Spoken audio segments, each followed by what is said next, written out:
एक बार की बात है, गौतम बुद्ध अपनी कुटिया से निकलकर एक गांव का भ्रमण करने जा रहे थे। रास्ते में एक नए युवक लड़का बरगद के पेड़ के नीचे सो रहा था। गौतम बुद्ध उस लड़के को देखते हुए आगे बढ़ गए और फिर गांव का भ्रमण करने के बाद बुद्ध भगवान शाम के समय अपनी कुटिया की ओर वापस जा रहे थे। तो देखते हैं कि वह लड़का अभी भी ओही पर लेटा हुआ था। बुद्ध उस लड़के को देखते हुए अपनी कुटिया की ओर बढ़ गए। सुबह फिर गौतम बुद्ध अपनी कुटिया से निकलकर एक गांव में भिक्षा मांगने के लिए जा रहे थे। बुद्ध देखते हैं कि वह लड़का फिर उसी बरगद के पेड़ के नीचे लेटा हुआ था।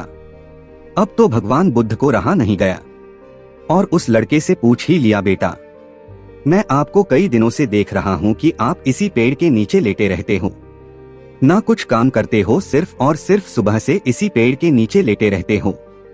ऐसा क्यों? वह लड़का बोला, गुरुजी मैं क्या काम करूं? मेरा कोई काम करने में मन ही नहीं लगता है, मैं क्या करूं? गौतम बुद्ध ने कहा, मेरा एक काम करोगे? उस लड़के ने कहा, हाँ करूंगा, क्या काम करना है बताइए। बुद्ध ने कहा, वह जो पर्वत दिखाई दे रहा है उस पर्वत के पास तुम्हें जाना है। लड़के ने उस पर्वत की ओर देखा और कहने लगा, उस पहाड़ पर कौन जाएगा मरने को, और वह पहाड़ काफी दूर भी है, मैं नहीं जा सकता हूँ। गौतम बुद्ध ने लड़के को समझाया और कहा, तुम्हें उस पहाड़ के पास जाकर, उस पहाड़ के पास एक गुफा है, उस गुफा में एक परी का पंख रखा है, वह बहुत ही चमकीला और सुंदर है। उस परी के पंख से तुम जो भी कहोगे या मनोकामना मांगोगे वह सब पूरी होगी। लड़का अचरज में पड़ गया और सोचने लगा, कहीं भाला ऐसा भी होता है। बुद्ध ने कहा, बताओ जाओगे? लड़के ने कहा, हाँ मैं जाऊंगा। बुद्ध ने कहा, लेकिन मेरी एक शर्त है, तुम्हें उस पहाड़ से एक मेरे लिए फूल भी तोड़कर लाना है, वह दूसरे पहाड़ पर हैं। क्या तुम मेरे लिए इतना करोगे? लड़के ने अपना सिर हिलाया और कहा, हाँ गुरुजी मैं करूंगा। फिर बुद्ध ने कहा, तुम्हें शाम तक वापस भी आना होगा, नहीं तो वह परी के पंख की सारी शक्तियां खत्म हो जाएगी। लड़का बहुत उत्साहित हो उठा जाने को।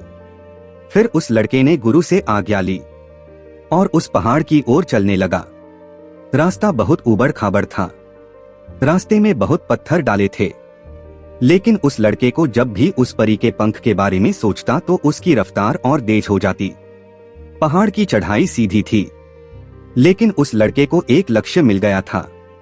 जैसे तैसे लड़का चढ़ जाता है और इस गुफा की तरफ देखता है तो उसे एक सुकून महसूस होता है और अपने आप पर गर्व कर रहा था कि मैंने कर दिखाया। थोड़ी देर में आए गुफा के अंदर गया, उसे परी का पंख दिखाई दिया।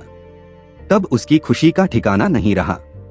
काफी देर तक पंख को देखता रहा। वो पंख बहुत चमकीला और सुंदर था। लड़का काफी थक गया था। कुछ देर उसी गुफा में बैठकर आराम करने लगा, लेकिन फिर उसे बुद्ध की बात याद आ गई कि शाम तक उसे वापस बुद्ध के पास पहुंचना था।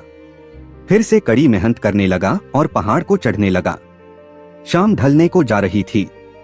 उसे फिर बुद्ध की बात याद आई। बुद्ध ने कहा था, मेरे लिए एक उस पहाड़ से फूल को भी लाना है।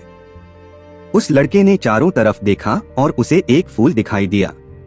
उस लड़के ने उस फूल को भी तोड़ लिया और तेजी से पहाड़ पर चढ़ने लगा। उसका पूरा शरीर टूटने लगा, उसके हाथ पैर काम नहीं कर रहे थे, लेकिन उसे बार बार गौतम बुद्ध की वह बात याद आ जाती थी तो वह फिर चलने लगता, जोर जोर से भागने लगता। शाम होने के पहले उसे बुद्ध के पास पहुंचना था। जैसे तैसे करके वह लड़का गौतम बुद्ध के पास पहुंचा। उस लड़के ने गौतम बुद्ध से कहा, गुरुजी मैं आपके कहे अनुसार वह परी का पंख भी लाया और आपके लिए उस पहाड़ से एक फूल भी तोड़कर लाया हूँ। गौतम बुद्ध बहुत खुश हुए। फिर बुद्ध भगवान ने कहा, तुमने वह करके दिखाया जो मैं सोच नहीं था। तुम एक योग व्यक्ति हो, सिर्फ तुम अपना रास्ता भटक गए थे, इसीलिए मैंने आपसे इस पहाड़ पर चढ़ने के लिए कहा था। लड़का समझ गया कि बुद्ध भगवान मेरी परीक्षा ले रहे थे और लड़का गुरुजी के चरणों में गिर पड़ा और क्षमा मांगने लगा। कहने लगा, मैं अपनी ऊर्जा और शक्ति को भूल गया था।